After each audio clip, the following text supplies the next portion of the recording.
Now, with the way the season has gone, head coach Andy Avalos is likely starting to feel some heat in his third season on the job. He is 20-30 as Boise State's head coach. I want to take you to this next graphic and show you a comparison because we'll see how he stacks up to some of the former coaches here at Boise State. You can see on the left side there is how many games that each coach won and lost. Avalos in 33 games has already lost more games than Chris Peterson did in 104 games as the leader at Boise State. The same for Dan Hawkins, who coached 64 games for the Broncos, and Dirk Cutter, who spent 36 games on the sidelines at Boise State. I want to draw your attention to the right side of the screen, though, and that winning percentage on the blue, far below what his predecessors were able to achieve here at Boise State. It is safe to say the moment of truth has arrived for Andy Avalos, but his players got to have his back.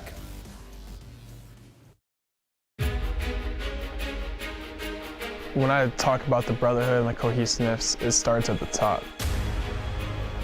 It's coaches, it's all staff involved, and a lot of the times things that go wrong, he's the guy that takes a lot of the heat for it.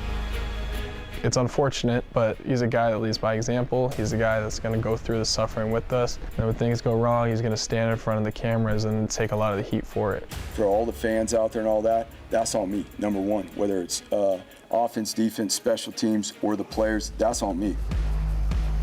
It's hard for us in our limited opportunities to vocalize how much we appreciate that, because I can make a mistake and blow coverage, and then in the grand scheme of things, it ends up the difference between a win and a loss, but he's the guy that's got to go stand, and people from the outside talking this and that about fault, and it's going to end up on him, but I know that he's the one taking the blame for my mistake.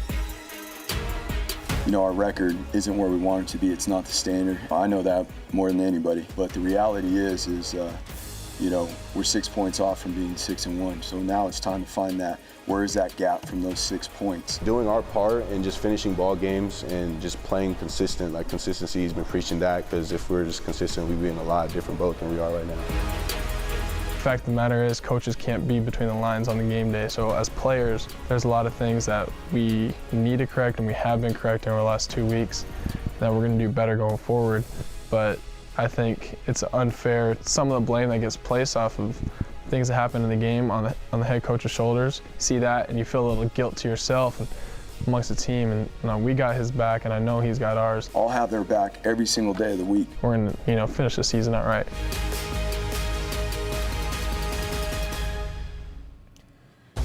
Interesting times over inside the Boise State football complex. We'll give you a look at what's left on the schedule, and this is what Boise State has to navigate in order to get to 3 wins and bowl eligibility. They will be an underdog at Fresno State next week, and then again on Black Friday against 19th ranked Air Force on the blue. Boise State has a less than 50% chance of winning each of those games, according to ESPN's Football Power Index. As you can see in the other 3 games, though, the Broncos will be favored. The most likely scenario, according to FPI, is that the Broncos finish 6-6. Their chances of winning out, just 2.9%. A difficult schedule remains for the Boise State football team.